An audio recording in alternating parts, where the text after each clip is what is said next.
If you're looking at this eel sauce, you probably have a lot of the same questions I did before buying it. So instead of just reading what's on the label or on the bottle, I thought I'd answer some of the most common questions people have and point out a few features that stood out to me while I was comparing different brands.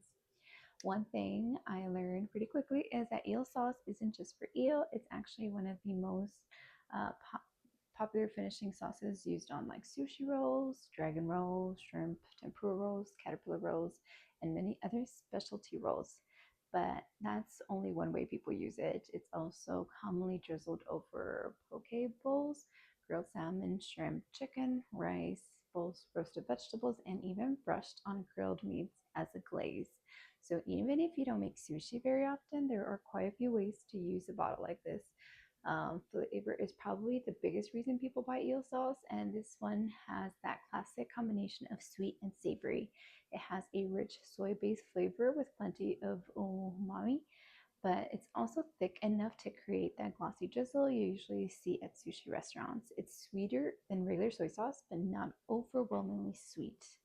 Another thing I liked learning about this product is that the brand itself, Otafuku, has been making Japanese sauces and condiments for decades, so this isn't just another company making a random sauce. They specialize in Japanese foods, which gave me more confidence when I was comparing different options.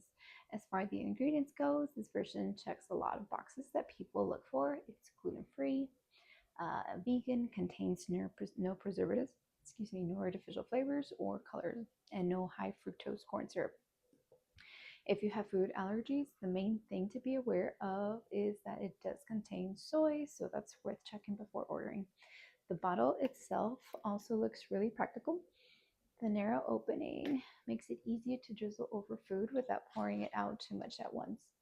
Oops. So I wanted to show you. So it's not super gooey, it's a little bit on the thicker side. Since it's meant to be a finishing sauce, a little usually goes a long way. One thing I noticed while reading through customer reviews is that people consistently mentioned how authentic the flavor tasted compared to what they get at sushi restaurants. Several reviewers also talked about using it much more than sushi, especially grilled meats, seafood, and rice bowls, which really shows how versatile it is. There are a couple of things to keep in mind before buying it. This isn't meant to replace soy sauce. It's a completely different type of condiment. Soy sauce is thinner and saltier, while eel sauce is thicker and sweeter and designed to be drizzled over finished dishes for extra flavor. It also contains sugar, which is what gives it that signature sweetness and glossy texture, since it's used more like finishing sauce than a dipping sauce. Most people only use like a small amount at a time. The bottle contains about 22 servings, so it should last a whole or a while for most households. Overall, what stood out to me wasn't just the flavor, it's how versatile this sauce is. Whether you're making homemade sushi or bringing in takeout sushi home, putting together a poke bowl, glazing grilled salmon, finishing a rice bowl, or adding a little extra flavor to grill chicken or vegetables. There are a lot of different ways people enjoy it.